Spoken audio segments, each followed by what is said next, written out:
un pequeño ciclo de coloquios que iniciamos hoy con este invitado bastante especial, del cual después les voy a contar un poco quién es, que es Darío Páez, pero iniciar un breve ciclo de 3 coloquios en este contexto actual que Diego aludía, ¿no? Estamos cercanos al 11 de septiembre, cuando se cumplen 40 años del golpe militar, pero además desde la contingencia inmediata hemos visto estas últimas semanas que han sucedido varias cosas, ¿no? Que nos llevan a pensar también en hoy, el presente, 2013, qué pasó antes, pero qué nos pasa ahora con lo que antes pasó. Entonces me parece interesante que podamos tematizar desde esta escuela, desde esta universidad y desde estos coloquios, ¿no? Lo que son los 40 años y las cosas que han ido sucediendo. Entonces, inauguramos este pequeño ciclo hoy, con la visita de Darío, pero dejarlo desde ya invitado a 2 coloquios que vamos a tener el próximo jueves 29 y el jueves 5. El 29 voy a presentar yo un estudio que realizamos hace unos años con Germán Morales, Darío Lacharín y Juana Kowalskis, y algunos de los que están acá en distintos roles, acerca de la experiencia de los profesionales de la Comisión Vale. Voy a presentar yo y va a comentar Juan Carlos Castillo. Y el 5 de septiembre, un trabajo que, a propósito del trabajo que hicimos con los profesionales de la Comisión, realizamos con Germán Morales, intentando escuchar o pensar cómo se está escuchando la tortura hoy en nuestro país, tanto desde la experiencia de los profesionales como de personas víctimas que participaron de grupos terapéuticos. Va a presentar Germán y va a comentar Alejandro Reynoso. Entonces nos pareció que la instancia de los coloquios, de nuestro posgrado y de esta escuela es un lugar donde tenemos que ir pensando y contándonos cosas que hemos hecho a propósito de las cosas que han ido pasando, pero sobre todo mirando qué está pasando hoy en día con aquello que pasó. Antes de presentar a Darío, quisiera agradecer muy especialmente a Marian Bilbao. Ella es una psicóloga, colega y además amiga de la Universidad Católica de Valparaíso, y que gracias a ella es que podemos contar con Darío acá en Chile, por fin, después de tantos años, y además con Darío acá en nuestra Escuela de Psicología, la querida de Cuba. Entonces, muchas gracias, Mario, por esta instancia. Hoy día en la mañana estuvimos reunidos desde como las 9:30 con investigadores de muchas universidades. Hay gente acá, bueno, de la Católica de Valparaíso, gente de la Universidad de Chile, gente del Alberto Hurtado, gente de la Universidad Diego Portales, que nos juntamos a conversar sobre, de la Carmen Cristiana, con los que nos juntamos a conversar y a compartir experiencias que venimos trabajando todos sobre estas temáticas y desde distintos ámbitos. Entonces, también contarles que llevamos una mañana bastante nutrida y aportativa en estos temas. Ahora bien, Darío Páez. Darío Páez es profesor de Psicología Social en la Universidad del País Vasco, en San Sebastián, y es director del Grupo de Investigación Cultura y Cognición y Emoción. Nació en Antofagasta en 1952. Vivió en Chile hasta 1974, cuando parte al exilio, residiendo en Bélgica hasta 1983. Trabajó en Bélgica y en España entre 1979 y 1998 como terapeuta con refugiados y migrantes. Fue uno de los fundadores del COLAT, el Colectivo Latinoamericano de Trabajo Psicosocial, trabajo del cual me pude nutrir y leer muy gustosamente al momento de realizar mi tesis de doctorado. En 1983, Darío finaliza sus estudios doctorales en la Université de Louvain, en Bélgica, y se traslada a la Universidad del País Vasco desde el 84, donde reside hasta ahora. Sus áreas de trabajo son los procesos colectivos de cognición y emoción y la psicología social intercultural, focalizándose actualmente en los conflictos políticos, la memoria colectiva, la reconciliación y los rituales de la justicia transicional. Tiene importantes publicaciones, y muchas, en papers y libros en estas áreas, en colaboración con colegas de varias latitudes y colaboraciones con instituciones de derechos humanos y procesos de paz en Guatemala, en Paraguay, Ecuador, Chile y España. Está involucrado actualmente en un estudio intercultural sobre representaciones del pasado, coordinando un estudio acerca del impacto de las comisiones de verdad en Perú, Ecuador, Chile, Argentina y Paraguay, del cual nos va a hablar hoy día. Esto lo saqué de un CV que Darío mismo me envió. Se define como ciudadano de España y de Chile, pero socializado en la cultura francófona. se describe a sí mismo como un latino europeo. Y otra cosa que compartimos, tiene 2 hijos mellizos que tienen 15 años. Entonces somos varios los melliceros acá, entonces me pareció importante relevar también eso. Te agradezco, Darío, de verdad es muy importante tenerte acá. Muchos de los que nos formaban en esta escuela hace algunos años leímos tus textos gracias a Jorge Gysi. Nos inspiramos de muchas de las cosas que tú trabajaste en esa época, pero a las que fuiste trabajando después. Y entonces me parece importante que hoy te tengamos. Bienvenido. Bueno, agradecer a María Bilbao de la Católica de Valparaíso, a Marcela, Germán y el resto de los compañeros de la Católica de Santiago por la invitación. Y lo que yo les voy a presentar es una versión necesariamente sintética y no muy centrada en las partes esencialmente metodológicas, sino que fundamentalmente de contenido.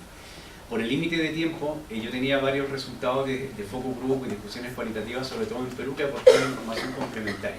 Pero eso me la voy a saltar para poder respetar los 40 minutos que gentilmente la compañera me sugirió con mano de hierro. Dijo, aquí tienes que hacer 40 minutos, ¿no? Bueno, este es un proyecto que ahí están los colaboradores. Esencialmente, tengo que mencionar a Carlos Martín Beristain, que participó en el informe REMI en Guatemala, colaboró con la Comisión de la Verdad en Paraguay, con la Comisión de la Verdad en Ecuador, en menor medida con la Comisión de la Verdad en Perú, y que es un psicólogo, es un médico con doctorado en Psicología Social, y es un hombre muy importante para el área de, digamos, de leyes, ciencias políticas, medicina, epidemiología y justicia transicional. ¿Vale? Estos son los psicólogos sociales que participamos. Está, digo, los menos conocidos, Natalia Rebetés de la ONG Signo, que es psicóloga social cualitativa, y el resto somos más bien gente que trabaja en temas, digamos, de análisis experimental, cuantitativo y complementariamente cualitativo, de la Católica de Perú, de la UBA de Argentina y del CONICET, de la PUC de Valparaíso y en la Universidad del País Vasco.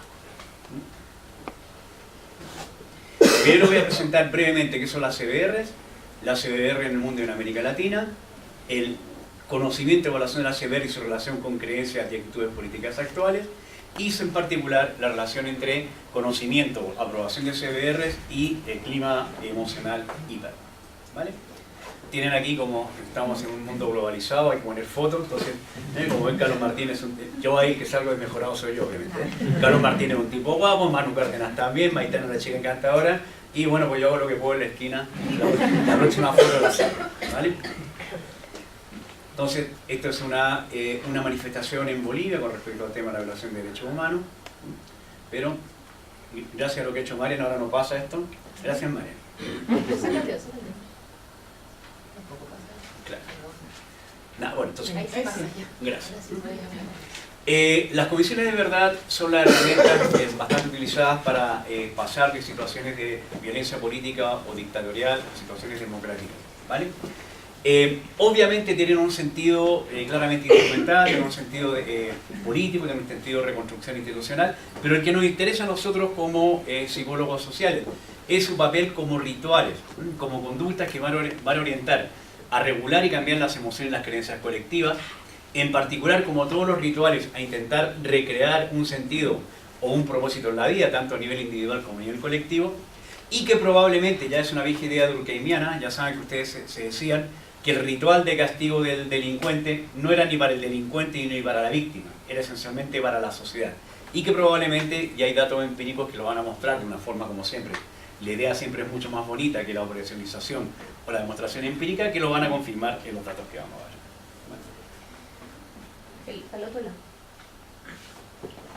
Si va al otro lado, ahora lo voy a cortar. No necesita nada, exacto. Pero eso otro no tiene nada que ver. Claro, No, tiempo. mañana. Claro, si ahora le vamos a dar al mando, elimine todo el...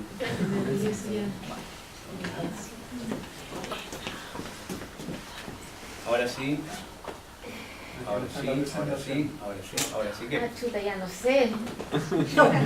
Esta vez no fue mi culpa, ¿no? No. Ahí, a ver. Ok. ¿Cuál es el fenómeno del cual estamos hablando? Eso es muy importante.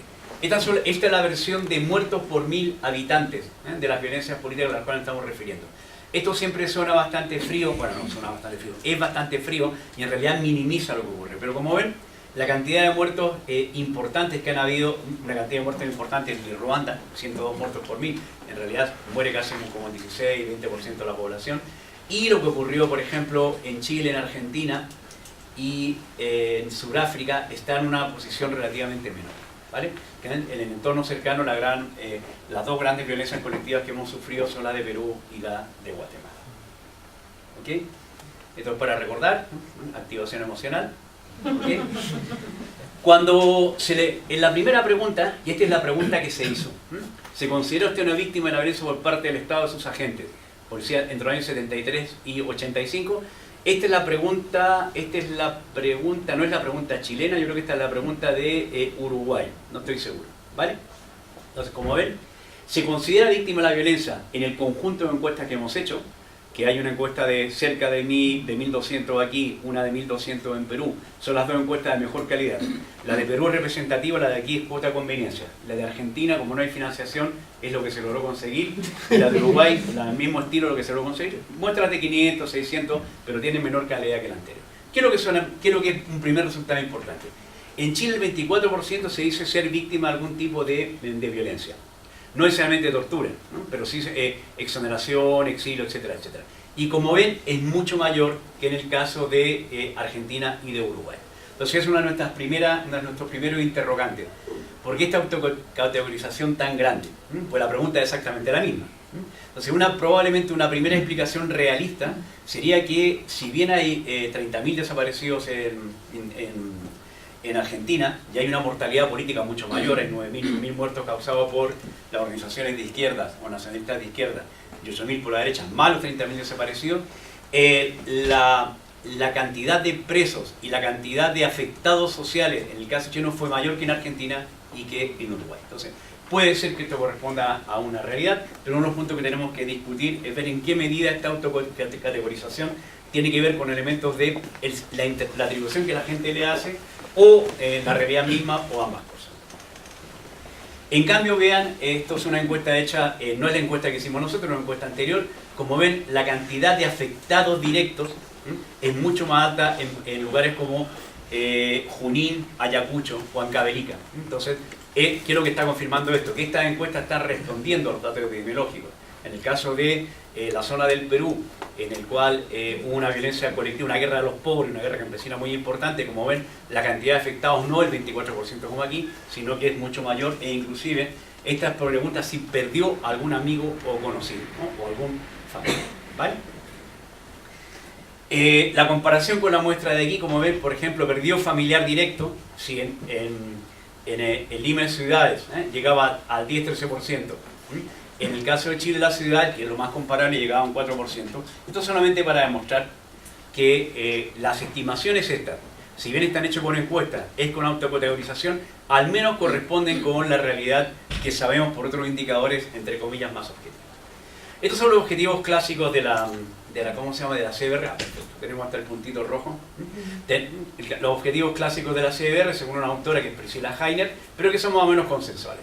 Conocer la verdad, dar atención y apoyo, sería el equivalente chileno del PRAIS, la rehabilitación moral y conmemoración, la idea, digamos, de hacer rituales que recuperen la dignidad. Por ejemplo, yo fui al Museo de la Memoria y vi el ritual, digamos, de recuperación del Estadio Nacional, que corresponde un poco a esta cosa. Luego yo no sabía, me contaron que cuando se acabó esa ceremonia la policía fue y le pegó a un montón de gente a la salida. Luego, bueno.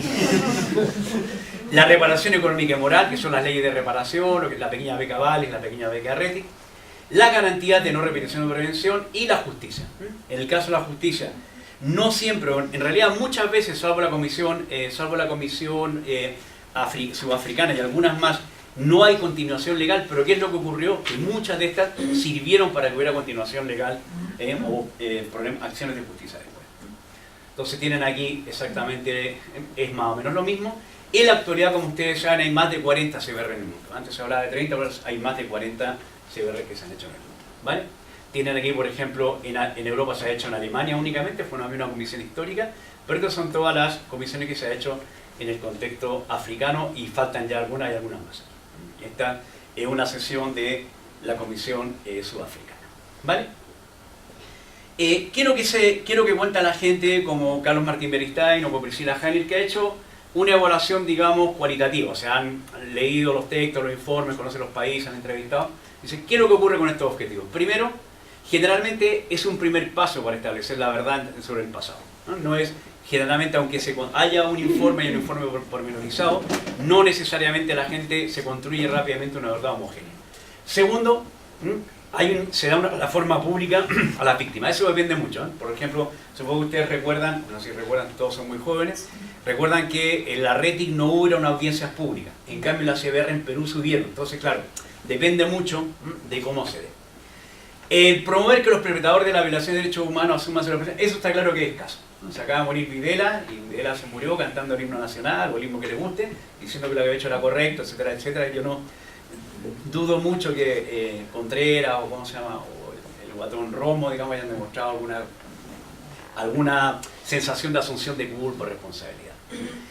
Recomendar reparaciones, ahí el impacto es menor. Por ejemplo, particularmente ineficaz fue la sudafricana, que por las limitaciones económicas del país y también por las probabilidades del Consejo Nacional Africano, pues el impacto que tuvo fue prácticamente inexistente. La Comisión Guatemalteca también no hubo. En cambio, por ejemplo, en Chile y la peruana tampoco, implicaciones. En cambio, en Chile y Argentina sí hubo un nivel de impacto. El recomendar reformas legales, en general, como dice aquí, todas estas comisiones, la gran mayoría, salvo en parte la sudafricana, no tienen un carácter ejecutivo y dependían mucho de la transición. La reintegración, o sea, la reconciliación, que es el tema fundamental que vamos a ver, es un proceso a largo plazo y que significaba muy múltiples. Y le adelanto ya un poco la conclusión, que es muy curioso, porque lo que los compañeros que hacían grupos de discusión y biografía de vida decían lo mismo. En realidad, tanto en Ruanda como en otras partes, por la encuesta y por la situación actual, más que reconciliación hay mera coexistencia pacífica.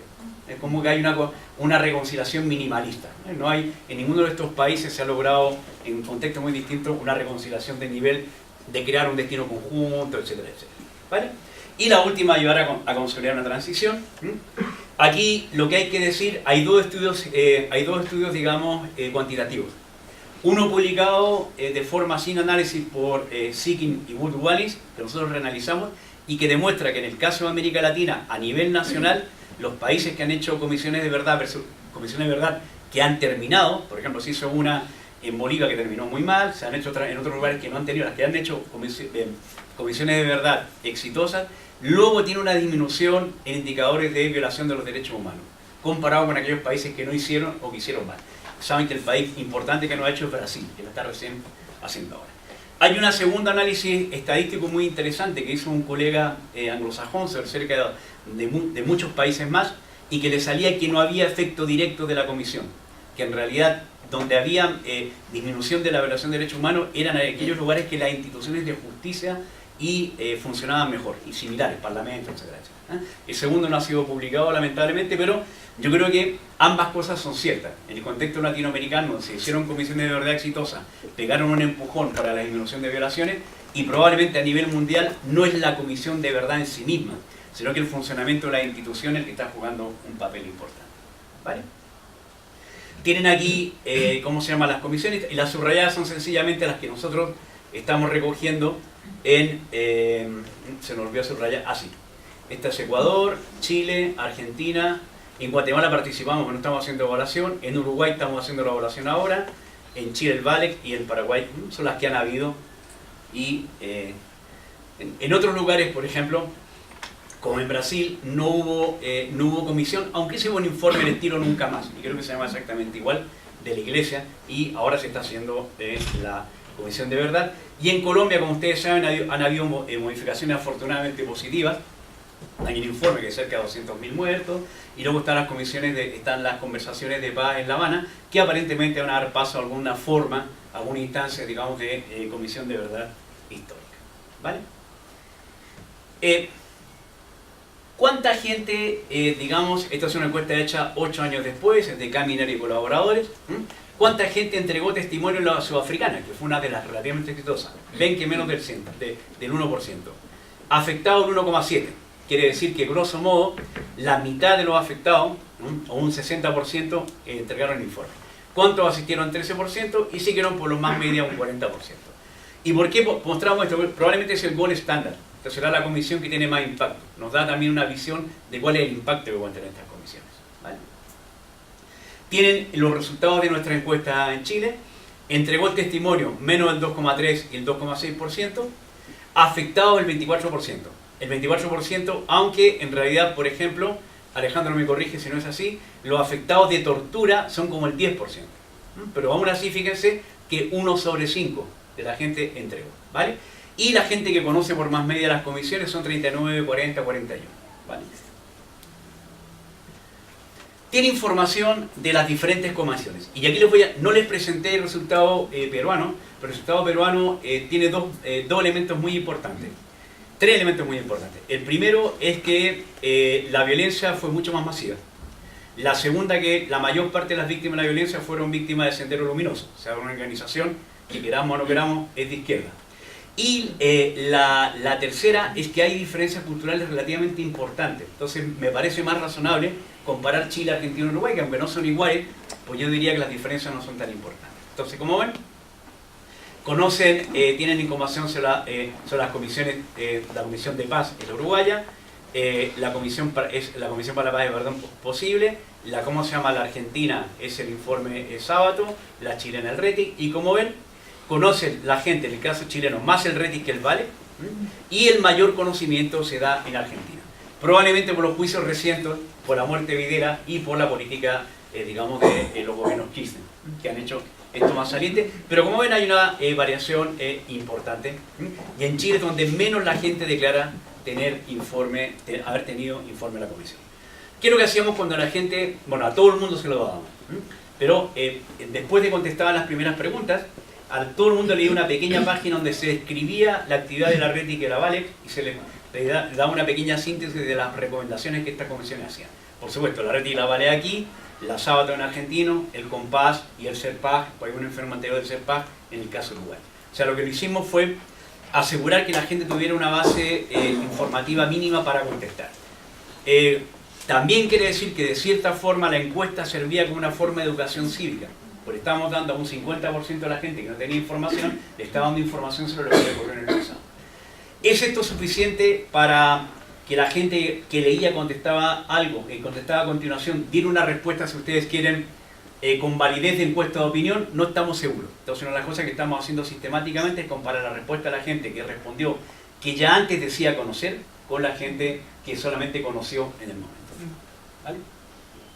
Este es Salomón Lerner, el presidente de la Comisión de Verdad y Reconciliación de Perú. ¿Y qué es lo que vamos encontrando? Encontramos que en el caso de Perú, en el caso de Perú es muy importante, porque es como si en la violación de derechos humanos estuvieran aquí involucrados la democracia cristiana, la concertación y todo pichichi. Como digo, están Acción Popular, el gobierno de Acción Popular cometió violación de derechos humanos, el gobierno de Lapra cometió violación de derechos humanos, y exceptuando a la izquierda que era más minoritaria, no, pero el resto, los grandes partidos políticos están involucrados. O sea, hay gobiernos que son responsables. Entonces, en ese sentido también, como ven, a pesar de ese contexto, la primera minoría aprueba, ¿vale? En un contexto relativamente desfavorable, y como van a ver, en el caso chileno, no solamente se aprueba, sino que si comparamos las encuestas del 91, del 2006, con la que hicimos nosotros el 2010-2011, la aprobación del RETI, por ejemplo, aumenta. Estas son las respuestas para Chile, Argentina y Uruguay, y como ven, la aprobación es mayoritaria. La muestra de Uruguay solamente teníamos, esta es la primera muestra, ahora tenemos una muestra de 1000. Esta era la muestra de afectados directos. Entonces, obviamente, esa gente que era víctima directa, tenía un rol activo, pues, la aprobaba mayoritariamente. Este es el porcentaje de aprobación a escala de 1 a 4. ¿Vale? Como les decía, lo que nos interesa, aunque claro, si yo soy cientista político nos interesa otras cosas, si soy abogado nos interesa otras cosas, lo que nos interesaba eran los efectos de estas rituales colectivas de las comisiones en el clima social, y eran los que nos íbamos a centrar. ¿Vale? Tenemos aquí la relación entre ser víctima directa, o sea, haber declarado que yo personalmente fui torturado, exonerado, exiliado, u otro, personalmente yo. Víctima indirecta, en la cual yo no, pero algún familiar sí. Y no afectado a la gente que dijo ni un familiar ni yo mismo he sido afectado. Tienen aquí la distribución porcentual. la víctima directa es ese 24%, que puede ser sobreinclusivo si ustedes quieren, ¿vale? Víctima indirecta un 33%, población general no afectada. ¿Y qué es lo que se encuentra? Primero, que todo el mundo aprueba el RETIC. Se te dan cuenta que la aprobación más baja es 74%. Pero ¿quiénes lo aprueban más? Las víctimas indirectas. Entonces, esto es un contraste. Obviamente, todo lo que les estoy contando, las pruebas estadísticas son significativas, si no, no se las muestro. Cuando les muestro una diferencia así, es que las pruebas son significativas. ¿Qué es lo que está sugiriendo? Y ocurre lo mismo para el VALEX, que la gente que más aprueba en un contexto de aprobación mayoritaria es la gente que fue víctima indirecta. Es un poco lo que yo les decía, que en realidad estos rituales tienen un efecto más importante o un impacto más positivo en la audiencia implicada, no necesariamente en el victimario ni la víctima, ¿vale? Luego, con respecto a los famosos objetivos, como ven, ¿a qué hay que acabar, compañera? 3:20, 3:05 por las preguntas en realidad. No, digo, ¿cuándo acabo yo? Para que ustedes puedan preguntar. A esa hora, a las 3:05. 3:05, ¿Sí? muchas gracias. Me cortas, mano militar. ¿Vale? Bueno, mano militar que hemos mal dicho en este contexto. Fue un error. Me cantas un cantito y me dice que hay que terminar. ¿Vale? Con respecto a los objetivos de ayudar a las víctimas a saber lo que ocurre a los seres queridos, como ven, hay mucha variabilidad. Mucho en Argentina, medio en Chile y poco en Uruguay. Entonces, esto cuadra, aunque es lo que estamos intentando aclararnos más con los focus group, cuadra en el contexto de lo que ocurre. En Chile recuerdan que la RETIC fue la primera, entonces al menos se permitió conocer el tema de los desaparecidos. El CONADEP, que es el informe del sábado, y el informe Nunca Más, ayudó bastante. Pero en el caso de Uruguay, el COMPAS se hizo en 2003. En un contexto de gran crisis económica, fue una comisión relativamente minimalista y sin gran impacto. Entonces, más o menos, tiene que ver con el contexto, ¿vale? Se hablan, esto es una tipología fundamentalmente que viene de la justicia, pero que tienen elementos importantes, tienen implicaciones psicológicas importantes. La justicia transicional es lo que permite pasar de un periodo de violencia a periodo de paz y democracia. Dentro de los juristas es una discusión. Hay juristas que dicen, si hay justicia transicional, es que no hay justicia. No puede haber justicia excepcional.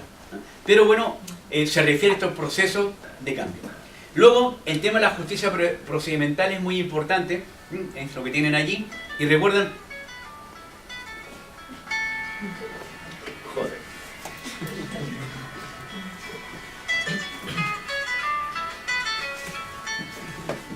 Esto se llama, obviamente, la ley de Murphy. Domingo. Domingo. Toma, seguro que está preguntando dónde es la chata. La justicia procedimental es importante. ¿Por qué? Porque ustedes recuerdan de sus estudios de psicología que muchas veces basta con que a la gente le hagan caso y le permita reclamar sus derechos y esa gente está satisfecha aunque el resultado sea negativo. No le damos nada. Pero el mero hecho de derecho a pataleo tiene un efecto psicológico positivo. Entonces el tema de la justicia procedimental es muy importante y responde a necesidades fundamentales de la vida. La justicia retributiva es la justicia más clásica, ¿vale? Entonces la del castigo y de la recompensa. Las comisiones de verdad se supone que se ocupan de las primeras, las tribunales, si ustedes quieren, de las segundas, pero en su conjunto son las formas de justicia que juegan un papel importante. Con respecto a la retributiva, ¿en qué medida consideran ustedes que las comisiones, si bien no directamente, indirectamente ayudaron a que los responsables fueran juzgados? Y como ven nuevamente, hay un gran acuerdo en Argentina, poco en Chile y poco en Uruguay, y que cuadra un poco con, con los contextos que sabemos, ¿vale?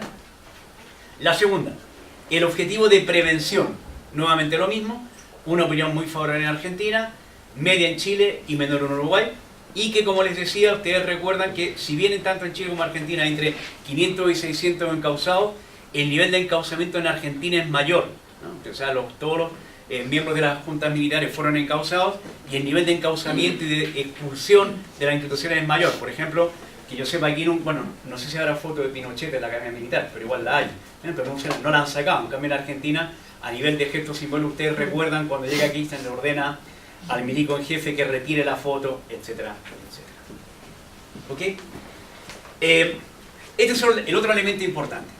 Se presupone, aunque no es tan importante como veremos luego en los resultados, se presuponía que un elemento fundamental para la reconciliación y para la superación por el cual el ritual tenía un efecto positivo en el clima social, era que creaba una historia en la cual se recordaba lo ocurrido, pero se superaban los elementos emocionales negativos de odio, etcétera, etcétera, y se daba una visión integral. Que ustedes han tenido una discusión en plan local sobre si los historiadores de derecha han criticado lo que se ha dicho solamente víctimas de un lado. Pues esa es un poco la discusión clásica. Como ven, nuevamente se repite, en Argentina mucho, poco en Chile y en Uruguay aún menor, y cuadra, digamos, con lo que saben. ¿Vale? Okay, esto me lo salto y esto me lo salto. ¿Vale?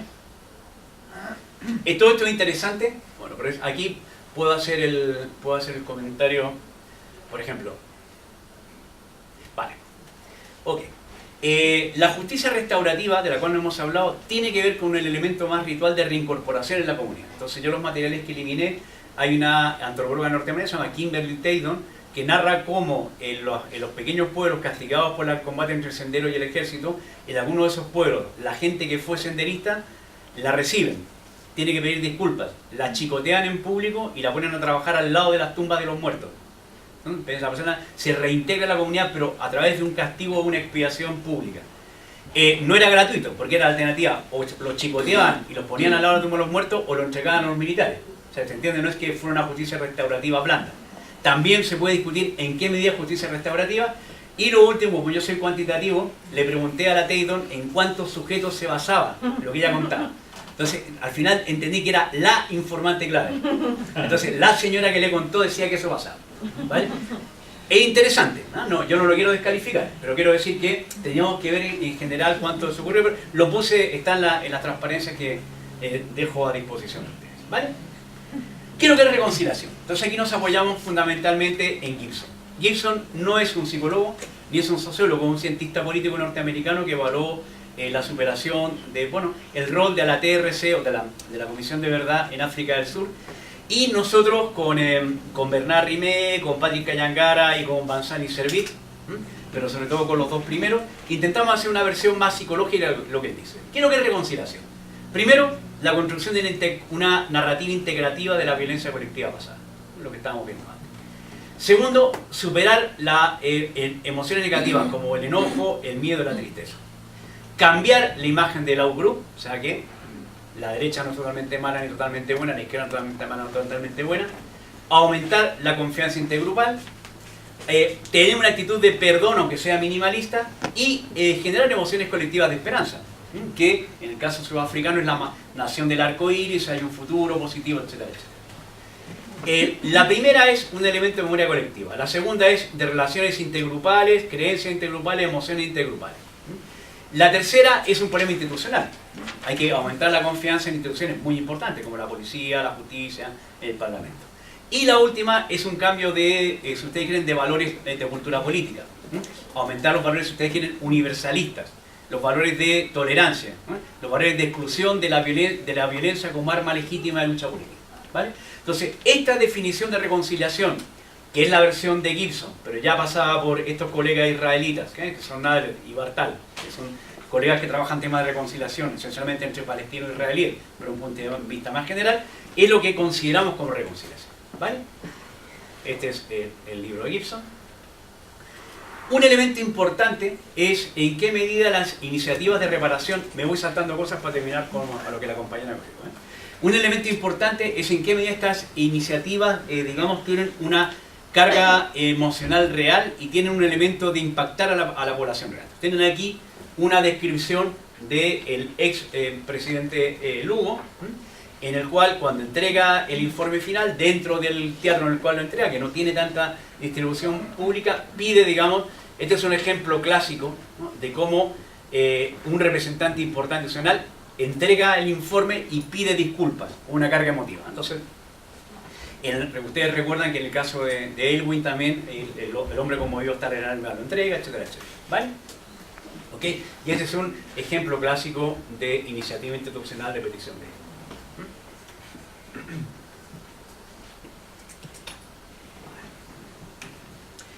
El perdón, y es un problema muy importante porque el perdón se conceptualiza a partir del perdón interpersonal. Se dice que para que un perdón actúe como ritual de reconciliación y tenga efecto, primero tiene que haber un reconocimiento del sufrimiento, violencia y falta de justificación. Que siempre es complicado, ¿no? Porque, por ejemplo, si ustedes ven, la gente tiende a decir, bueno, era la guerra, sí, cometimos unos errores, algunas brindas del camino se quebraron, pero bueno, no fue voluntario, bueno, y sí, causamos algún sufrimiento. Buenas noches a los pastores y a otra cosa. Entonces, un primer elemento es que tiene que haber un reconocimiento del sufrimiento, ¿vale? Un segundo elemento, una bonita flechita que se llama, es aceptar la responsabilidad, ¿no? Porque tiene también que decir, bueno, hubo un sufrimiento real, no tiene justificación y la responsabilidad es nuestra. No decir, bueno, no, en realidad nos vimos forzados, obligados o era involuntario. O, por ejemplo, lo que ha pasado con Cheire, ¿no? Que fue un acto de omisión. Él dice que él no sabía, no tenía ninguna responsabilidad en lo ocurrido, ¿vale?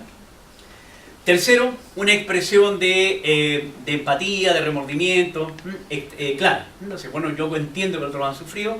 Y sobre todo la última, una promesa creíble de no repetición y reparación de las acciones pasadas, ¿vale?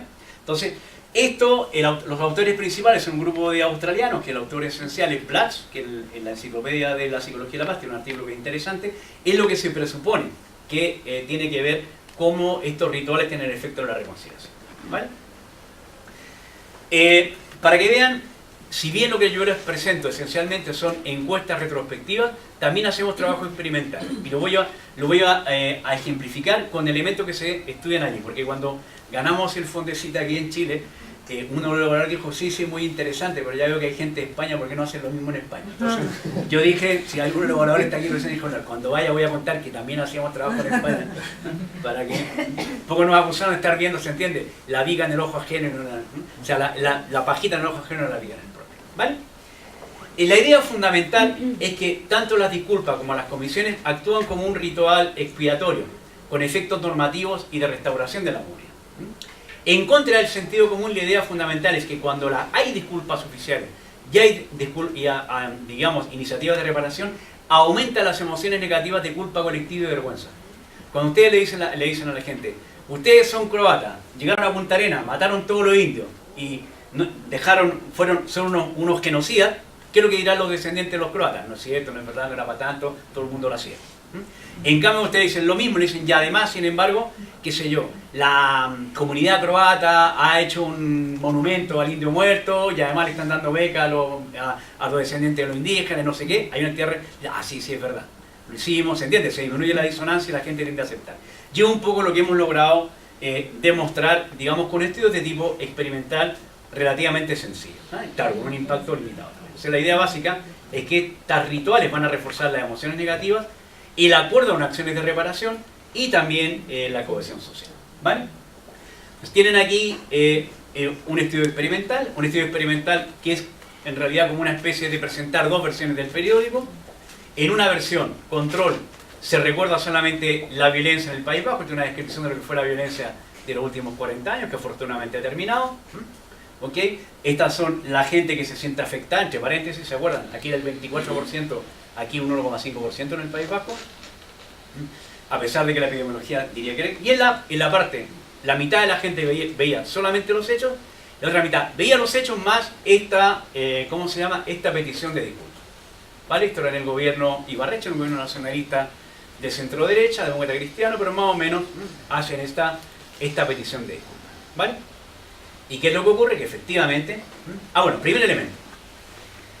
¿La gente considera que las disculpas son sinceras y son eficaces? No. En todas partes del mundo el escepticismo ante las autoridades oficiales es muy grande. Entonces, aquí en una escala de 1 a 7, fíjense, es sincera, el promedio es 4, ¿se entiende? Está en 3, o sea, sincera nada como promedio. Es oportunista en 4, ni fu ni fa, pero hay un sector importante que piensa que es oportunista. O sea, la petición de perdón no es que sea bien evaluada. Pese a eso, cuando se hacía saliente las disculpas, por ejemplo, aumentaba las emociones de vergüenza y pesar. No la disculpa, ¿no? Es un elemento secundario que lo vamos a discutir, pero la vergüenza y pesar sí.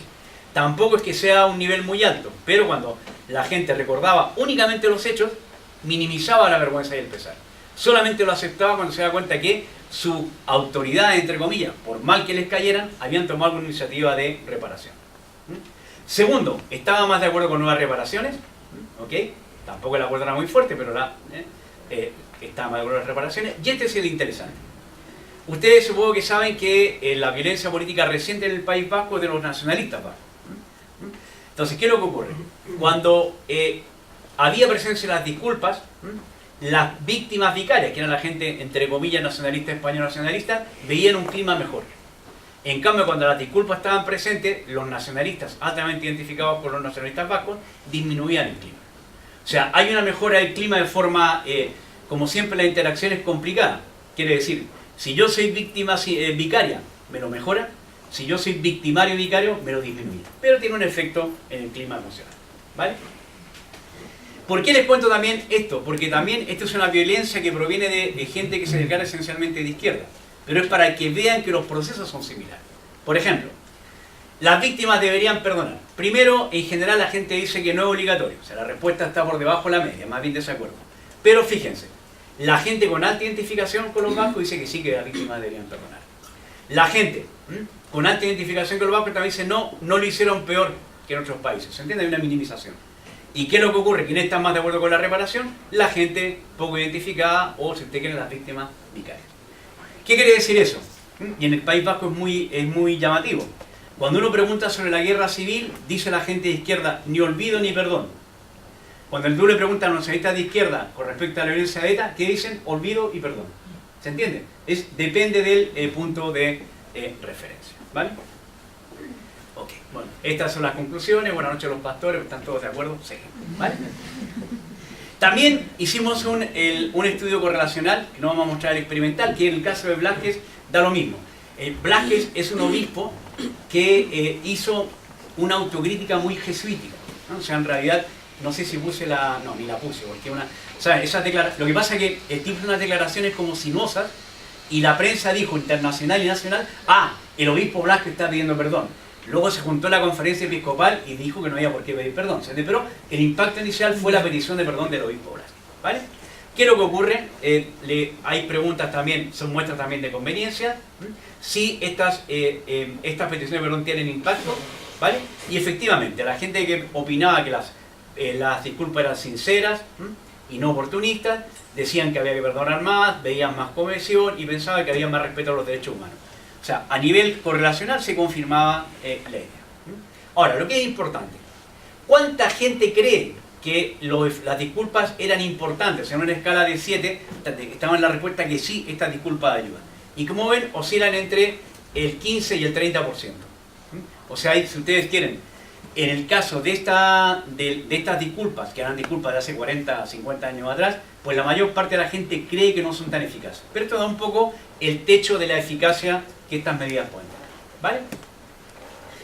El acuerdo que hay efectos positivos es esto. A los que les gustan los análisis estadísticos, el effect size medio, todos los estudios que hicimos, es una R22, que en realidad es parecido al anterior, y generalmente se confirma que en general, porque hicimos otras con la ley de memoria histórica, la lógica siempre es la misma. Tantos muertos en la guerra civil, más la ley de memoria histórica. Cuando se hacía la actividad institucional saliente, habían todos estos efectos. Mayor vergüenza y pena, mayor acuerdo con nuevas reparaciones, mejor clima emocional positivo general en el caso español y para las víctimas en el caso del País Vasco, y también los impactos en las visiones más globales de la historia de la necesitamos. ¿Vale? Pasemos ahora, en los 15 minutos que nos quedan, a cómo percibe la gente la sinceridad en los países. En el caso de Chile, pues aparentemente es como el caso del País Vasco. A alguien le cayeron un poco las lágrimas, ¿no? Entonces, compañeros que son de la... Claro, decían las lágrimas de cocodrilo, este tipo está llorando cuando él apoyó el golpe de Estado. Todavía me acuerdo de la discusión de la época. En Argentina, las disculpas son distintas. Son las disculpas de Balsa y las disculpas de Kirchner. Si bien no es mayoritario. Y claro, en Uruguay las disculpas las dio en un contexto posterior. Las dio, ¿cómo se llama? Las dio Mujica, que sabemos que es un tipo encantador. No sé qué. Que sí, claro que es sincero, porque Mujica es sincero. ¿Se entiende lo que quiere decir? Pero un poco un tipo que es sincero. ¿Se acuerdan de la famosa esta vieja es más pesada que el tuerto? Ahora, ¿creen ustedes que estas declaraciones sirvieron para mejorar la empatía? ¿Se entiende? Un elemento importante. Que en otros estudios, por ejemplo los estudios que el grupo de Ceja, Hick, Brown, en el cual también trabajan Jorge Masi, y Roberto González ha encontrado un elemento mediador importante, no en nuestro estudio, en otros más, es el tema de aumentar la empatía, ¿no? O sea, empatizar con el otro. Pues en el caso de Chile, el 24% creen que es importante, que está en la parte que sí, 24% vienen a decir que sí tiene un papel positivo, en Argentina un 37% y en Uruguay un 30%, ¿vale? O sea, como ven también, de todos modos, fíjense, comparado con lo anterior, que a pesar de que ya sé que ustedes creen que aquí las cosas están mal, son mejores impactos que en el caso anterior, ¿vale? Creen que ayudaron para mejorar y promover la confianza intergrupo, otro elemento intergrupal importante. Aquí la creencia del impacto es menor. Si creemos esto, lo tomamos en el primer grado, cosa que no hay que hacer nunca, diríamos que la gente opina que el aumento de la empatía intergrupo es más fuerte que el aumento, digamos, de aumentar la confianza. Pero bueno, como ven, no es tan distinto, está entre el 14, digamos, y arriba del 20 del efecto. ¿Vale? Obviamente, y pasamos también para mostrar de que somos cosmopolitas, no tuve tiempo de cambiar las diapositivas, entonces tengo una diapositiva que están en inglés. Tienen la gente que fue víctima directa, ¿se acuerdan? La gente que fue víctima indirecta y la gente no afectada, en el caso chileno. Y como ven, esta mientras más alto, mejor opinión de la sinceridad y la eficacia de las disculpas. ¿Quiénes son los que creen menos? Obviamente la víctima directa. ¿Quiénes son los que creen más? La gente no afectada. Luego, aquí tenemos una comparación distinta, ¿vale? Es cómo evalúan las peticiones de disculpas a la gente que está de acuerdo. ¿Se acuerdan que el 75% decía sí, apruebo las comisiones de verdad? Pero hay un 25% que no. Entonces comparamos a la gente que decía no, la comisión de la verdad no la aprobamos, versus el 75% que decía la aprobamos. ¿Y qué es lo que ocurre? Que la gente que está de acuerdo con la comisión de la verdad, obviamente evalúa mejor la petición de disculpas, ¿vale? Luego preguntamos estos dos elementos que son clásicos. Y ustedes son un poquito raros y ya entendimos por qué. Hay dos actitudes clásicas del pasado, digo ustedes los chilenos. Cuando se trata del pasado de la nación hay que aprender de los errores, ¿entiendes? Es aprender del pasado, ¿vale? Santayana, no hay que dejar que las cosas se repitan. Y la otra es, ¿para qué vamos a hablar del tío abuelo que era mujeriego y alcohólico y sin total? Esas cosas mejor no contar. También, bueno, hablamos la día del pasado. Como ver, en primer lugar, el que mejor que se habla la haría en el caso chileno, argentino, uruguayo es minoritario. La mayor parte de la gente rechaza el olvidar. Con lo cual quiere decir que tienen tema para rato con el tema este. Bueno, eso igual viviendo aquí es más o menos obvio, pero por ejemplo un compañero, un colega, un psicólogo español me decía, joder, me decía, sí, parece que esto hubiera pasado ayer. Creo que sí, para la gente, o sea, no ha pasado ayer, pero sí es un tema que sigue saliendo. Ahora fíjense, esto es muy interesante, es el tema de aprender de los errores del pasado. Entonces Chile y Argentina tienen una respuesta similar, Uruguay tiene menor, ¿vale? Y eso es una cosa que queremos entender. ¿Qué quiere decir Uruguay que no hay que aprender de los errores del pasado? La otra cosa curiosa es que en general en todas partes del mundo los que dicen que hay que aprender errores del pasado es la gente que son del grupo victimizado, no el grupo agéntico. Pero aquí en Chile la gente de derecha también está más de acuerdo con la gente de izquierda que hay que aprender de errores del pasado. Obviamente, una cosa que tenemos que confirmar porque la gente dice sí, los gravísimos errores del caos del gobierno no popular. Digo yo porque no creo que ellos estén pensando, digamos, que sí se van a hacer expertos en violación de derechos humanos y van a desarrollar una ética de la no violencia. Lo más probable es que estén pensando en eso. Tenemos que confirmarlo, una cosa pendiente que tenemos que hacer, pero al ojo yo creo que todo el mundo me ha dicho que para acá va a ser un focus group para una cosa que es evidente. Es una cosa que afecta el narcisismo del investigador. Hemos encontrado algo que nadie sabía. Lo saben. Luego, obviamente, mejor que no se abran mirando la área, mirando el pasado. Está claro, ¿no?, que los no afectados, que siendo abusivos serían como los victimarios vicarios, ¿entiendes? Pero siendo muy abusivos, están más de acuerdo, están menos en desacuerdo de que no se abra la serie, ¿vale? También está claro que la gente que aprobó el RETIC está más de acuerdo en aprender del pasado y está más en desacuerdo de olvidar, aunque fíjense que claramente todo el mundo está mucho más de acuerdo de aprender del pasado que olvidar, ¿no? Y como les dije, eso es lo que ocurre en el conjunto de América Latina, ¿vale? Fíjense que en otros países la cosa es más complicada. Esto es una muestra representativa sudafricana. Y fíjense, para ser elegante busquen los otros y los negros, ¿no? Los otros están los indios, los mestizos y los blancos, ¿no? Entonces, reabrir el pasado, sí, es mayoritario entre blancos y los otros, pero también entre negros. Fíjense. En cambio, aprender es minoritario, en cambio reabrir es mayoritario en ambos. O sea, para que vean que no necesariamente en todos los contextos la gente victimizada está de acuerdo con que hay que aprender del pasado y reagir. ¿Vale? Aquí también ocurre algo parecido y que se ha repetido en nuestra encuesta. Yo guardé la anterior. Fíjense, ¿quiénes dicen que hay que aprender el pasado? Piura y Lima. Es que cuando yo hice esta diapositiva me dijeron una ciudad que está arriba que no fue afectada. Después le puse ciudad y sabía que era Piura. Una ciudad grande económicamente no afectada por la violencia. ¿Quiénes dicen que hay que aprender el pasado? Piura y Lima. ¿Quiénes dicen que no? Huancavelica y Ayacucho, que es donde hubo violencia. En nuestra encuesta actual lo que ocurre, por eso ya les dije que hay una diferencia, yo creo que en parte es cultural. En nuestra encuesta actual sale que todo el mundo dice que no hay que perdonar. Pero ¿quiénes son los que están en menos desacuerdo con no perdonar? Son la gente más afectada, en el caso peruano. ¿Vale? Entonces, hay una explicación culturalista, hay una explicación sencillamente que la violencia fue muy masiva y de coexistencia, quiero decir, si fue él que me pegó el tiro y vivía al lado mío, pues joder, pues tengo que decir que sí, tengo que perdonarlo, si no es mucho más difícil mantener la convivencia. Pero bueno, tenemos que mirar. ¿Vale? Vale. Ah, sí, claro. Que esta es la cosa cualitativa, pero es muy importante. Fíjense por qué la gente dice que no hay que recordar. Es revivir el miedo al terror. No sirve para nada.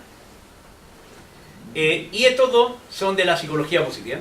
¿Se entiende? Es mejor mirar hacia adelante y enfatizar lo posible. Son proletas, son focus group con gente asalariada y demás. Pero, como ven, quiero decir que hay motivos, si ustedes quieren, no sé cómo decirlo, dignos, por lo cual la gente dice que es mejor no recordar. ¿Vale? Buenas noches los pastores. Vale. Ok, esta es la versión, si ustedes quieren, la versión de, digamos, de lo que se espera de la gente que tiene saliente, en el caso del estudio experimental que no hemos hecho, o que está de acuerdo, que conoce, está de acuerdo con la convicción de verdad. ¿Qué es lo que se debería esperar? Lo mismo que lo anterior. Debería aumentar la reactividad emocional, tanto personales, negativas como positivas, mejorar, si ustedes quieren, ¿se acuerdan? Todo lo que era la reconciliación. Obviamente el estudio que les voy a presentar, o lo que vamos a ver como análisis, son retrospectivos. Entonces ustedes pueden decir, la gente que tiene una actitud más optimista ante la vida, pues dice, sí, la red que fue mejor y estamos mejor. ¿Se entiende? No es que la causa no es el acuerdo con el RETI que produce que uno ve que la sociedad está mejor, puede ser hasta un mero rasgo disposicional psicológico. ¿Vale? Entonces este también para mostrar de que soy cosmopolita, la versión que se presentó en el Congreso Mundial de Psicología, que es lo mismo que antes. ¿Y se acuerdan? Este es lo que es reconciliación en plan concreto. Bajos niveles de emociones negativas, altos niveles de emociones positivas, confianza en este grupo, confianza en las instituciones y acuerdo con ciertos valores culturales. ¿Vale? Esto es la descripción en elegante de la muestra que tenemos, ¿vale? Que es una muestra por cuota y cuya posición política, o sea, la relación entre la población chilena, la posición política, la religiosidad y la edad y el sexo, pues son más o menos similares, ¿vale? Esta es la pregunta, si usted fue víctima de la violencia o no. Esta es la pregunta si hubieron familiares y tienen la distribución que vimos anteriormente, ¿vale? La primera es el tema de la respuesta. Tenemos 5 emociones negativas, 2 de tipo moral, culpa y vergüenza, 3 básicas, enojo, miedo y tristeza. Tenemos una básica positiva, una básica autoconsciente moral y la esperanza de la emoción de esperanza. ¿Vale? Como ven, la gente que está de acuerdo con estos son los que están de acuerdo con la Vale, informan de más emociones positivas que la gente que está en desacuerdo. Aunque también informan de más emociones negativas.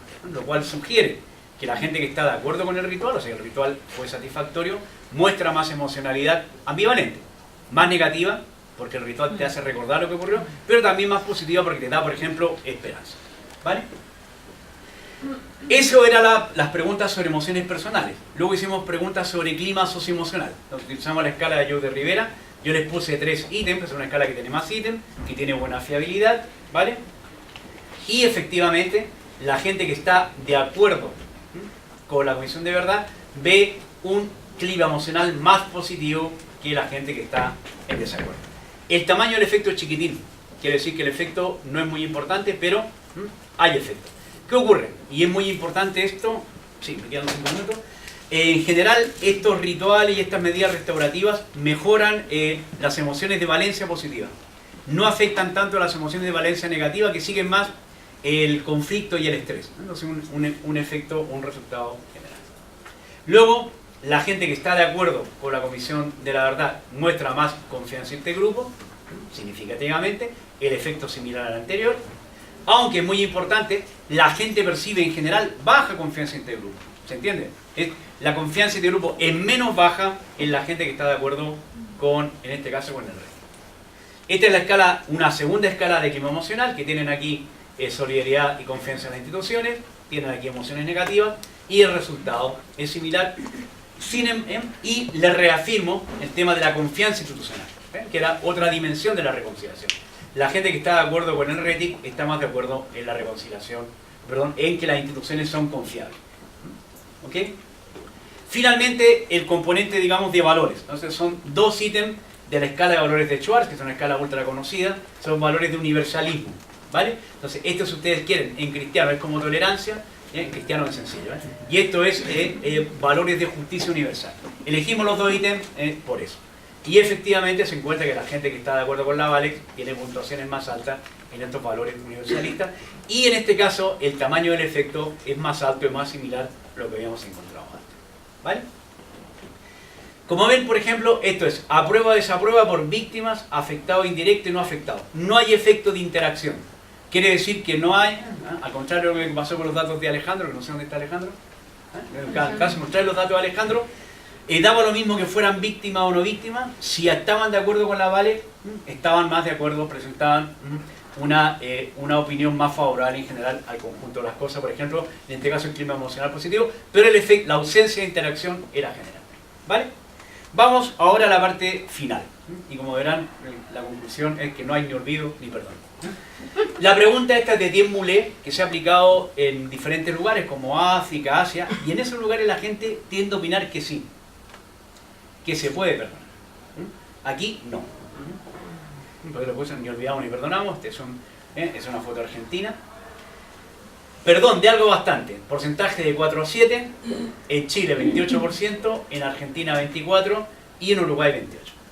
O sea, la mayor parte de la población cree que el perdón no es posible. Lo cual está, si le creemos los datos, la gente está más o menos por convivir, pero no por perdonar. Cosa que es, al menos en este continente. La pregunta es la pregunta, ¿creen ustedes que la persona afectada por la violencia puede perdonar? La pregunta anterior. Entonces, como ven, la gente que aprueba el VALEX y que aprueba el RETIC está menos en desacuerdo, ¿se entiende? No es que apruebe más, pero al menos tienen puntuaciones más altas que la gente que no aprueba. Conclusión. Las comisiones de verdad retrospectivamente asocian a un mayor número de emociones positivas y negativas, una actitud más favorable a esa recuperación del pasado menor olvido social, y a una visión más positiva del clima social. Tanto en Perú, el conocimiento, o sea, conoce o no conoce, como opina que la Comisión de Verdad de Perú cumplió las funciones adecuadamente, en Argentina lo mismo, ¿okay? En Chile lo mismo, y las correlaciones son más bajas en Uruguay y en Paraguay. En Paraguay, pégale un colazo al compañero que se va a caer de la silla. La correlación es más baja en Uruguay porque la gente consideraba que era poco eficaz, y en Paraguay están todos entusiasmados por una muestra de víctimas. Entonces no la he puesto porque no son. Pero sin embargo, como ven, también hay unas creencias más favorables hacia el tema de la reconciliación, ¿se acuerdan? Confianza en las instituciones, etcétera, etcétera. Pero los efectos son limitados y la mejora no implica creencia mayoritaria del perdón. Vale, y esto es un análisis de regresión múltiple y en el cual se tiene como variable dependiente el clima emocional positivo, que se los traduje para que no reclamen, y luego vimos la evaluación positiva de las disculpas, la evaluación positiva de la comisión de sus funciones, el nivel de exposición a la violencia, las emociones negativas, las emociones positivas, y el clima emocional positivo explicado por la evaluación positiva de la disculpa y la comisión, controlando que elementos muy importantes, la exposición personal a la violencia y el nivel de emocionalidad personal con respecto a lo ocurrido. O sea, con las limitaciones de un estudio retrospectivo se puede afirmar claramente, al menos en el caso yo diría de Perú, Chile, Argentina, que el acuerdo o las comisiones de verdad tienen un papel y mejoran la visión del clima social. Terminé con chao. La bibliografía más o menos básica, entonces tienen aquí Elizabeth Lira, tienen aquí a Jorge Mansi, que está presente, Roberto González, tienen aquí a Marian Krause, tienen aquí nuevamente Krause, Moulet es el colega que trabaja temas de perdón, esto es lo que hicimos nosotros en el pasado sobre aquí, está Bernard Rimet sobre el tema, esto sobre Ruanda, y este es el artículo, digo que es interesante, el artículo, ¿cómo se llama? Y este es un chico chileno que juega un papel importante en justicia transicional. Pues ya está. 3-5. Sí, la idea que teníamos con Diego y Andrés desde el posgrado era comenzar a hacer una fórmula un poco distinta de los coloquios, ¿no? Era que venía un invitado, que lo que yo te había comentado, presentaba y alguien comentaba, ¿no? Lo que era su presentación, lo cual el papel me va a tocar hacer a mí. Entonces, lo que quisiera hacer simplemente es dejar puestas algunas preguntas, pero sé, por además la cantidad de gente que está aquí presente hoy, que seguramente les han surgido una serie de preguntas, entonces también voy a dejar espacio para esas, pero algunas cosas que a partir de tu presentación, pero además de la lectura que he ido haciendo y como de ir siguiendo a través de Manuel, pero tuyo también de lo que ha sido el trabajo de las comisiones o los propios trabajos que yo he hecho en la comisión, por ejemplo la comisión Balech o los Rayaya de Ruanda, como que he ido conociendo, algunas cosas que me surgen que me gustaría dejarlas, tal vez después de escuchar un poco lo que pasa allá, ¿no? A partir de la presentación de Darío, creo que el primer elemento que me surge es algo que digo al principio, ¿no? Y que tú lo insistes varias veces. Estos datos fueron tomados entre octubre de 2010 y julio de 2011, ¿no? Entonces, un primer aspecto que me surge, que los historiadores también lo han dicho, o por ejemplo a propósito de discusiones sobre lo oportunista o no, pertinente o no, de la constitución del Museo de la Memoria, así como está presentado, es esto que mucha gente dice, no, falta contexto.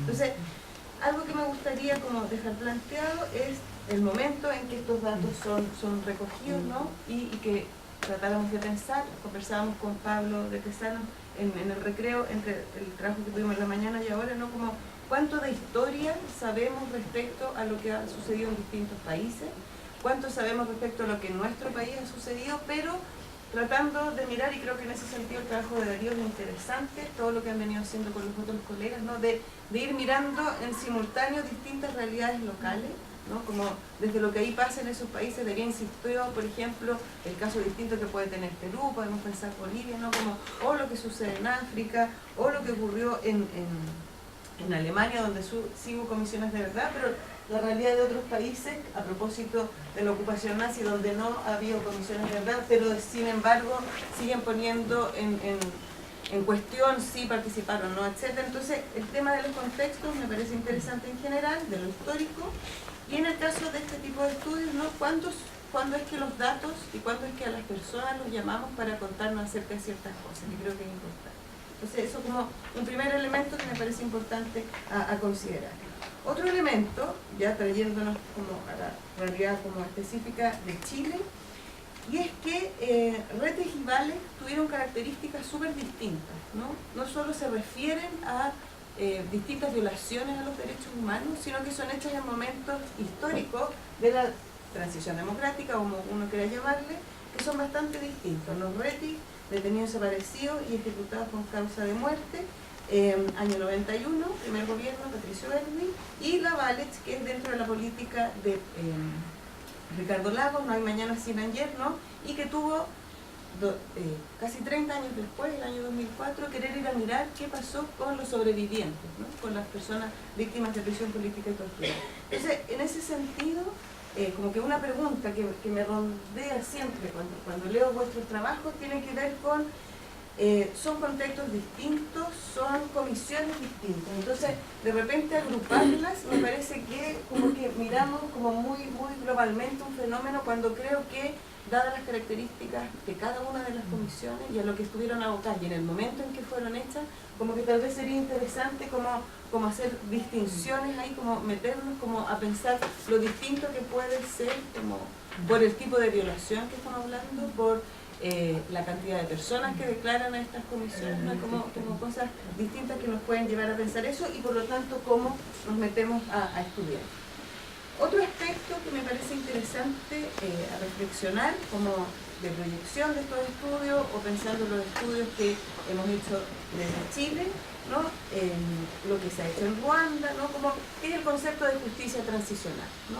Darío nos presentaba como, él hablaba que hay justicia transicional, procedimental, redistributiva. Entonces, pasando por esto, habiendo leído las cosas que hace Manuel, ¿no? Lo que han hecho en conjunto, me cabe la pregunta, y creo que es pertinente a pensar, no solo en términos teóricos, ¿no? También en términos sociales, de en Chile, hoy, 2013, qué tipo de justicia están significando este tipo de comisiones, ¿no? O tener alcance a este tipo de resultados. ¿De qué tipo de justicia estamos hablando? ¿Es justicia transicional? Sí, ¿no? ¿Por qué? ¿No? Todo lo que Darío hablaba acerca de los rituales. ¿Es procedimental? ¿Es retributiva? Acá en Chile, ¿no? Dada la historia además jurídica que tiene este país, pensado por ejemplo en las distintas constituciones, ¿no? Como toda una historia, en ese sentido, ¿de qué tipo de características podemos hablar, qué estamos hablando cuando hablamos de comisiones de verdad y de reconciliación, ¿no? Que en el mundo han sido estudiadas de distintas maneras, pero traerlas acá, y sobre todo hoy en 2013, me parece interesante como un eco.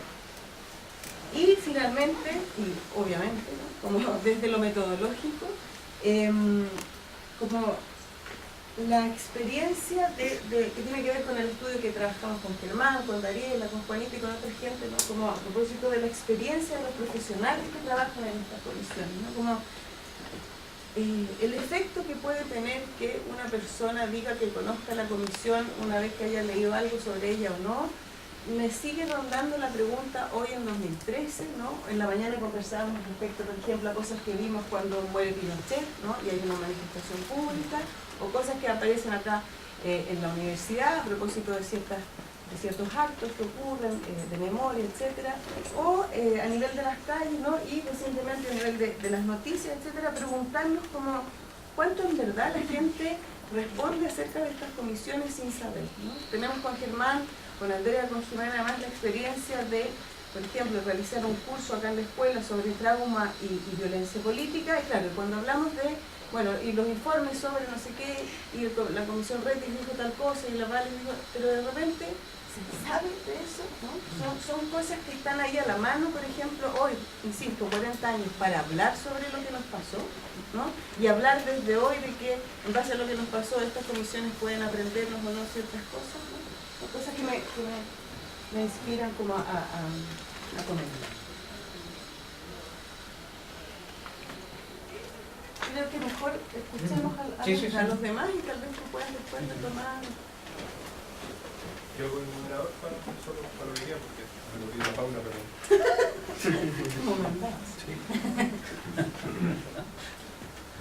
¿Pregunta? ¿Comentario? Una cosa general de este trabajo súper interesante, que yo también concuerdo con que evidentemente hay cuestiones de contexto muy relevantes. Hablar en Chile, hablar de Reti, que es constituida apenas meses después de la recuperación democrática, y la Comisión Vález, cuando entre medio pasaron muchas otras cosas, de las cuales, por ejemplo, hubo una declaración conjunta por primera vez en torno a la mesa de diálogo. O sea, son contextos que uno no puede imaginar equivalentes. Así que eso es en sí mismo un tema. Pero lo otro es el tema cultural, que también yo creo que es muy importante, porque cuando uno, por ejemplo, compara Sudáfrica y Chile, o sea, ¿por qué en Sudáfrica se hace como se hizo? ¿Por qué en Chile se hizo como se hizo? Y uno dice, bueno, en Sudáfrica era una confrontación directa de los victimarios con la víctima. Pero eso tenía que ver con el tema de la cultura zulú, de cómo se expiaba la culpa, digamos, que tenía que ser un reconocimiento cara a cara tradicional, ¿no? Cosa que en Chile no forma parte de una tradición. O sea, para ellos habría sido inconcebible de otra manera, para nosotros era...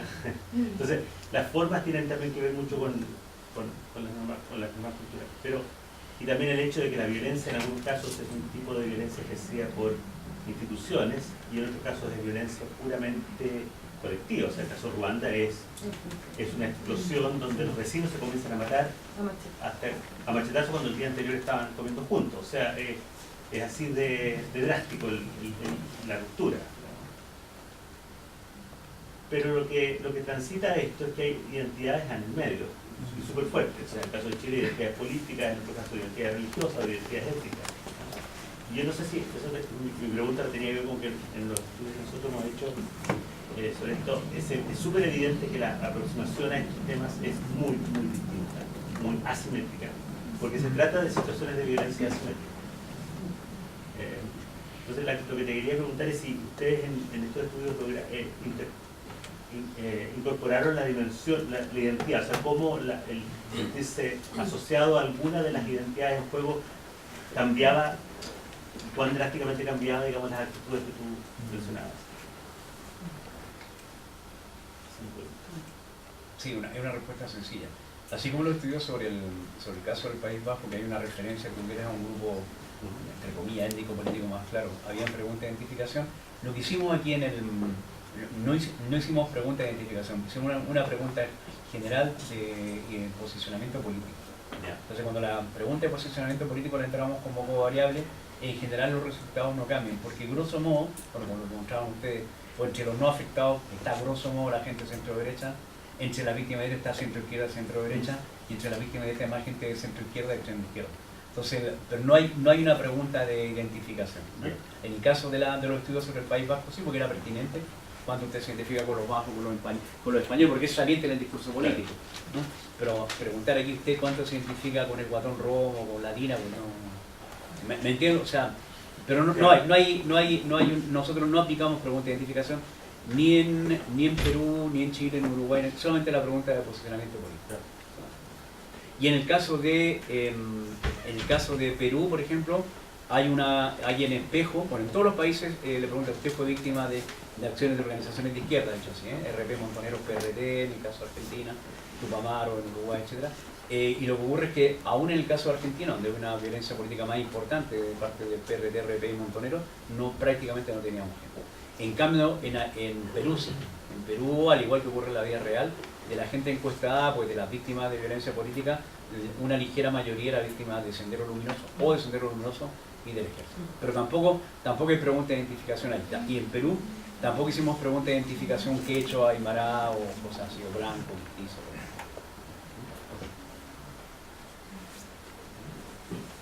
Yo tengo una pregunta. Tú en un momento hablaste de la aprobación del RETI en Chile, ¿no es cierto?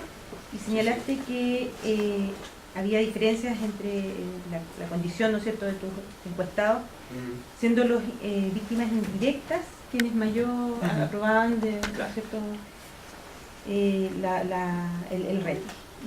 Y mi pregunta es, también orientada un poco por la experiencia de mi trabajo de investigación con familiares, con diferencias generacionales, ¿no es cierto?, con tercera generación, con nietos que aquí yo diría son víctimas indirectas, ¿no es cierto?, tienen un familiar que fue afectado de manera directa, y donde aparece la lectura de los informes, sobre todo el informe Valech, porque son familiares de torturados, aparece como uno de los elementos culturales, yo lo llamo así, o medio de transmisión cultural para ellos relevante. O sea, el informe está en sus casas y ha sido leído, ¿no es cierto?, interrogado, y le ha permitido reconstruir también esa historia familiar. Entonces, valorado positivamente. Yo encuentro transversalmente los 14 nietos que yo te contaba, ¿no es cierto?, que entrevisté, esto así como otros elementos culturales muy valorados. Entonces, mi pregunta es esa: en tu estudio, ¿hay algo también de lo transgeneracional? ¿Tú hablaste en una sola generación? ¿Cómo fue? No, lo que hemos hecho es comparaciones entre generaciones en relación al momento de la violencia colectiva. Entonces está más o menos como lo mismo que hiciste tú. Primera generación, gente que la vio directamente, gente que la vio como hijo, y los nietos, ¿no? Entonces aquí lo que ocurre, y ocurre en el caso chileno y de forma similar en Argentina, en Uruguay y en otros países donde hemos hecho los análisis, ocurre que la gente que la vio directamente tiene más conocimiento, ha hablado más, pero ha evitado hablar más también. Y tiene más cosas de las cuales no quiere hablar. La gente de la tercera generación tiene más necesidad de hablar, está más dispuesta a hablar, aunque tiene menos información. O sea, hay yo, el tema de la transmisión transgeneracional del trauma, tengo mis dudas, ¿no? Porque hay un metaanálisis de los hijos del Holocausto y sale que no hay una transmisión. Algunos estudios muestran que los hijos y nietos de gente del Holocausto, comparado con gente que no estuvo en el Holocausto, son más reactivos al estrés de guerra.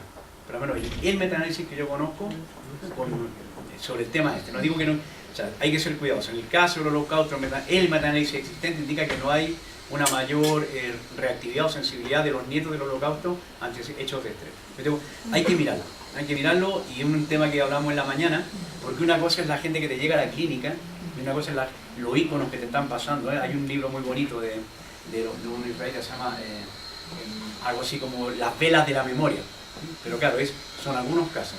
Yo no estoy seguro que o sea, no quiero rechazarlo, yo sería cuidadoso. Lo que nosotros tenemos es que la tercera generación sabe menos, pero quiere hablar y está más dispuesto, digamos, a dialogar sobre el tema, tanto aquí como en Argentina.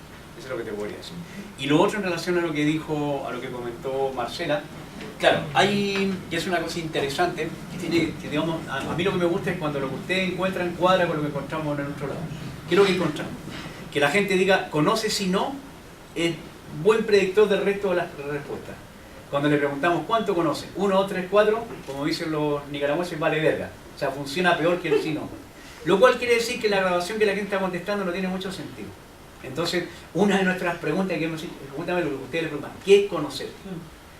Porque claro, cuando los argentinos dicen que el 90% conocen el informe Sabato, Elena me dijo, mira, che, esto no se han leído ni el TV. Entonces, claro, es una cosa más bien conocer, sí.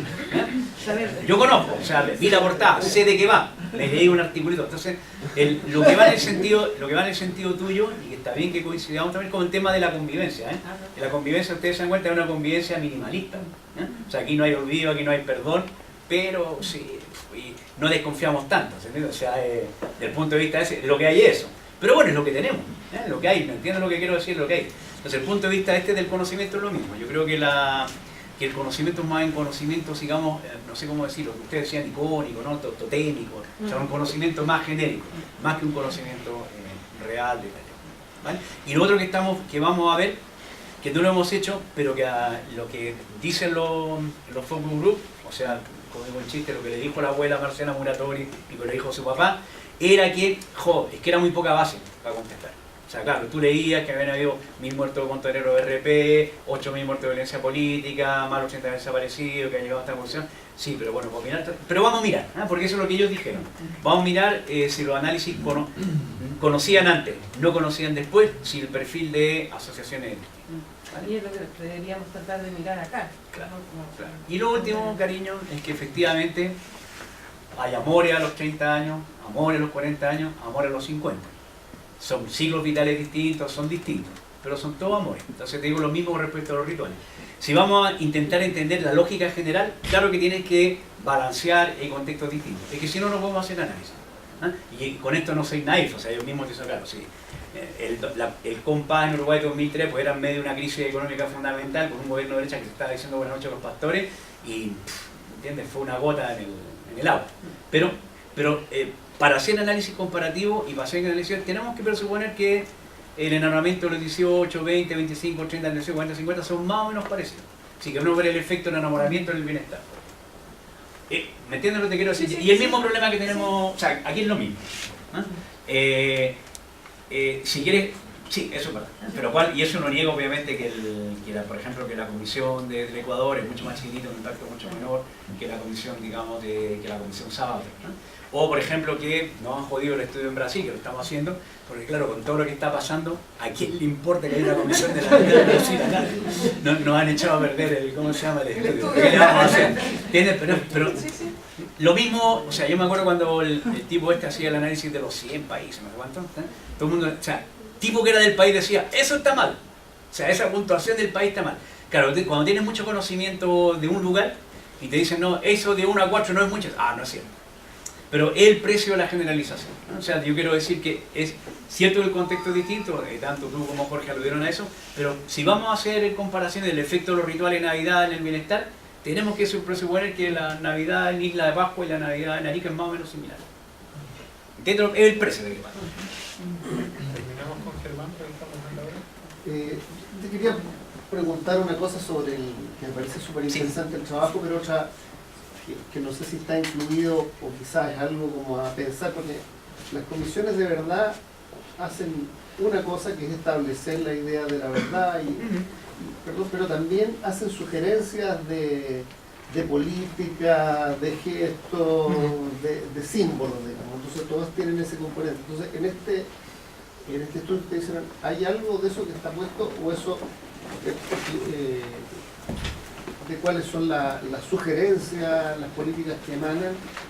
Y quizás sea un poco ambicioso, sería interesante quizás mirar, uno, qué opinión tiene la comisión, y otro, qué opino de la concreción de aquellas cosas que yo supongo, partiendo todos de la idea que esto no lo he leído, pero hay muy poca gente que le puede atribuir, digamos, a la comisión, que son las atribuciones a los efectos, por así decirlo. Sí, de hecho las preguntas sobre si creen que ayudó a establecer la verdad, a hacer justicia, a prevenir lo ocurrido, a hacer justicia, son preguntas, digamos, sobre efectos.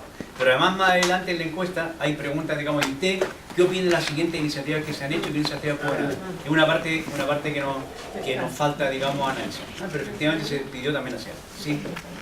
En esa parte, en la que pasa en Chile, igual yo encuentro como que es un punto crítico para Chile. ¿Por qué? Porque la gente dice que por ejemplo, que no ha ido, que nunca ha visitado lugares mayoritariamente, ni memoriales, ni museos, ni ha participado como en los distintos actos. Entonces ahí yo como que igual me pregunto, ¿no? ¿Qué pasa con que en Chile en los últimos años han habido un montón de iniciativas y sin embargo, y que están como en todas partes, como tú decías que ahora hay uno acá en la Universidad Católica? En memorial, sí.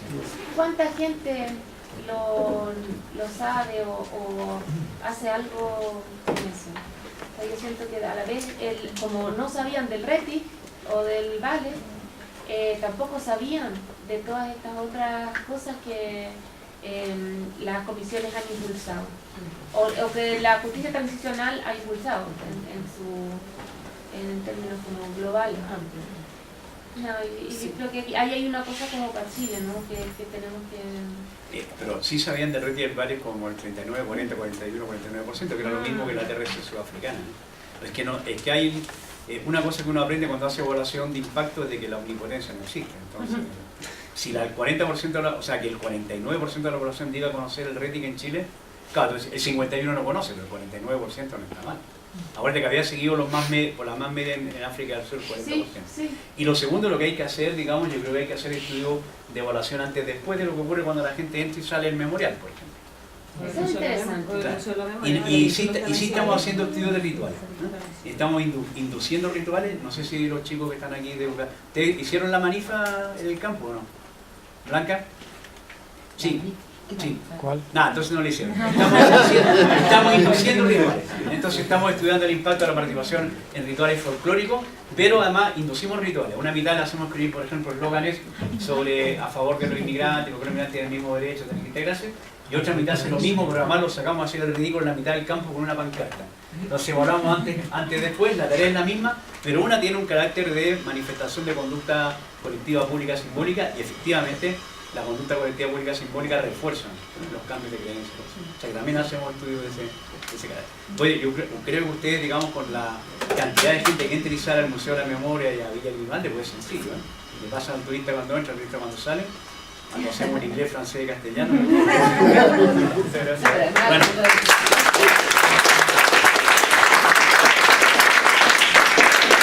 Muchas gracias por el interés.